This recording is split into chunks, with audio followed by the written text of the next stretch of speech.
ಶಾಲೆಯ 2ನೇ ತರಗತಿ ವಿದ್ಯಾರ್ಥಿಗಳು ಕನ್ನಡ ಸಾಹಿತ್ಯದಲ್ಲಿ ವಿಶಿಷ್ಟವಾದಂಥ ಒಂದು ಛಂದಸ್ ಸಾಹಿತ್ಯವನ್ನು ಕಲಿತಿದ್ದಾರೆ. ಇದು ಮುಂದೆ ಅತಿ ಉನ್ನತ ಒಂದು ಕಲಿಕೆಗೆ ಹೋದಾಗ ಬಹಳ ಸಹಕಾರಿಯಾಗುತ್ತೆ.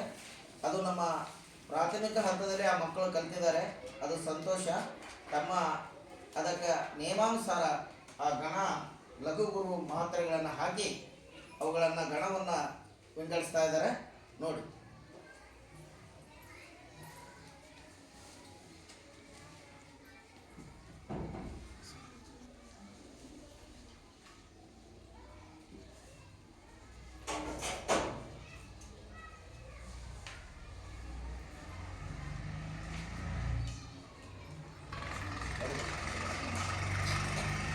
ಚಪ್ಪಾಳೆ ಹಾಕಿ ನೀ ಗಣ ಮಾಡಿ ಬರ್ತ ಎಷ್ಟು ಮಾಡಿಬೇಕಂದ್ರ 3 ಹಾಂ ರೆಡಿ.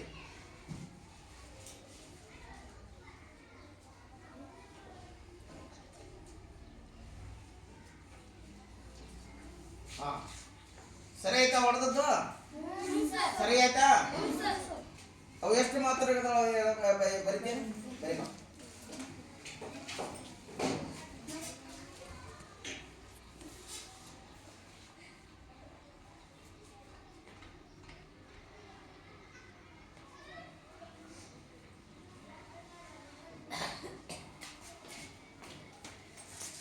ಹಾಂ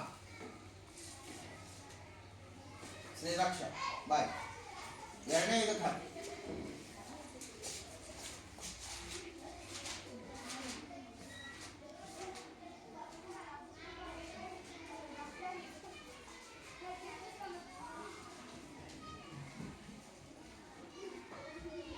ಹಾಂ ಚಪ್ಪಾಳೆ ಹಾಕ್ರಿ. ಸರಿ ಆಯ್ತಾನ? ಹಾಕಿಟ್ಟು ಸರಿ ಆಯ್ತಾ?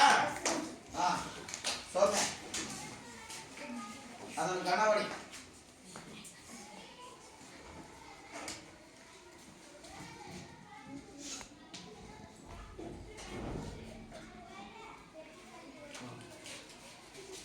ಮೇಘರಾಜ್ ಅವು ಎಷ್ಟು ಮಾತ್ರೆಗಳಾಗವು?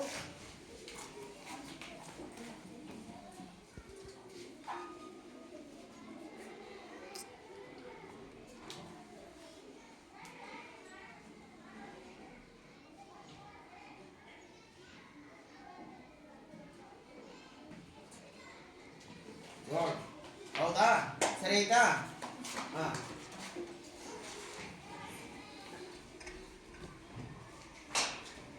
ದೀಪ ಬಾಯ್. 3ನೇ ಸಾಲು ಲಘುರಾ.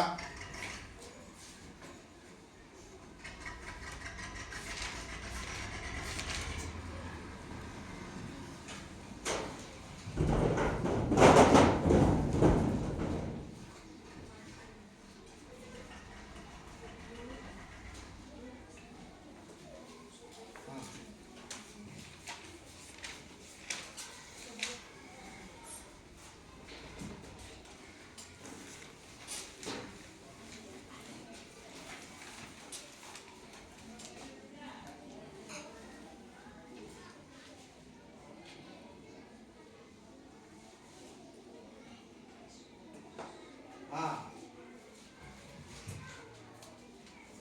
ಅವು ಹಾಕಿದ್ ಸರಿ ಐತಿ? ಸರಿ ಆಯ್ತಾ? ಸರಿ ಐತಿಲ್ಲ? ಅಲ್ಲಿ ಕೊನೆಗೆ ಬಂದ ಗುರು ಉಳಿದೈತಿಲ್ಲ, ಯಾಕಂದ್ರೆ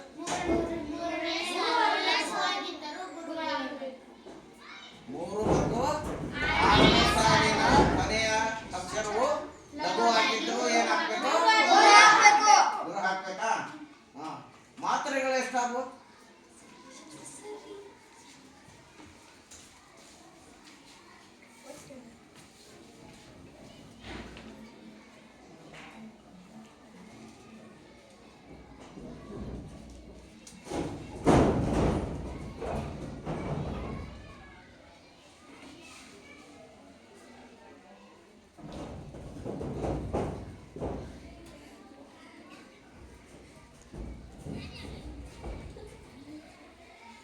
Yes.